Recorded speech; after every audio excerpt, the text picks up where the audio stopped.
Everyone's making Bento grids in Figma and After Effects. But what if you need to actually build one for the web?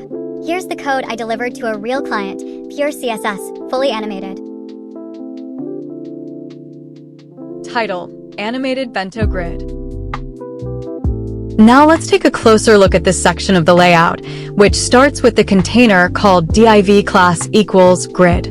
This element acts as the main wrapper that holds all the cards inside the design. Instead of stacking elements vertically like normal HTML, this grid container allows us to organize content into a structured layout using CSS grid. That means each card can be positioned in rows and columns, and some cards can even span multiple columns or rows to create a more dynamic design. Inside the grid container, we have several elements with the class card. Each card represents a small block of content in the layout. These cards are designed to look like tiles in a dashboard or portfolio grid. The first card has two classes, card and wide. The wide class means this card spans across more than one column in the grid. This makes it larger than the other cards and helps it stand out visually. Inside this card, we see the text Bloom, which appears to be the brand name, and below it a smaller label that says Creative Studio. This card works like a mini hero section that introduces the brand. Next, we see three regular cards that highlight services. One card displays branding, with a small subtitle showing 12 projects. The next card shows web design, followed by 24 projects. And the third card represents motion, with 8 projects listed underneath. These cards give a quick overview of the studio's main services. Below that, there are more informational cards. One card shows 4+ years, indicating the studio's experience.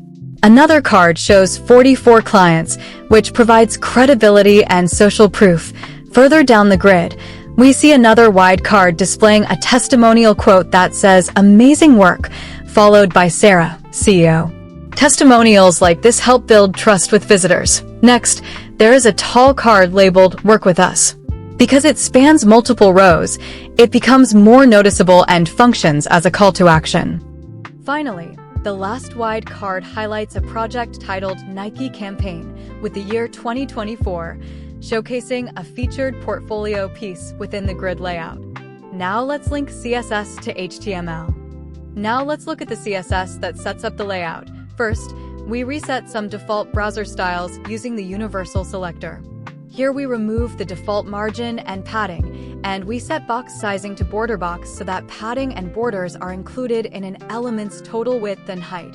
Next, the body is styled with a light background color and a clean system UI font. We also use Flexbox on the body to help center the layout vertically, and we give it a minimum height of the full viewport. Finally, we define the grid container. The grid uses 4 equal columns with the repeat function, and we add a 1 rem gap between the grid items.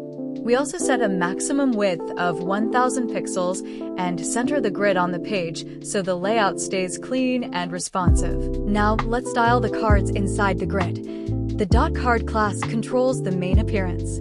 Each card has a white background, rounded corners, and 1.5 rem padding to give the content space. A light border separates the card from the background and keeps the layout clean. We also set the aspect ratio to 1, which means every default card stays perfectly square. The text uses a slightly bold font weight, making the content easy to read. Next, we add a transition effect for smooth animations. The cards start with opacity set to 0, and a fade-in animation makes them appear smoothly when the page loads. Inside the card, the dot card small selector styles the secondary text. It reduces the font size, changes the weight to normal, and uses a soft gray color so it looks like supporting information. Then we create special grid variations. The dot wide class makes a card span 2 columns, so it stretches horizontally. Because of that, the aspect ratio changes to 2:1 to keep the layout balanced. The dot tall class does the opposite. It spans 2 rows vertically, giving the card a tall shape. This card also uses a dark blue background with white text, helping it stand out as an important element like a call to action. Finally, we add a hover effect. When the user moves their cursor over a card, it lifts slightly upward, the border turns blue, and a soft shadow appears, making the interface feel more interactive and modern. Now let's look at the animation and responsive behavior of the layout. First, we define a simple @keyframes fade-in animation. This animation gradually changes the opacity to 1, which makes each card smoothly appear on the screen when the page loads. Next, we apply animation delays using the nth child selector. Each card receives a slightly longer delay than the previous one. This creates a staggered effect, where the cards appear one after another instead of all at once, making the interface feel more polished. Finally, we add a media query for smaller screens. When the screen width is 768 pixels or less, the grid changes from 4 columns to 2 columns. The wide and tall cards automatically span both columns, and the tall card no longer spans 2 rows.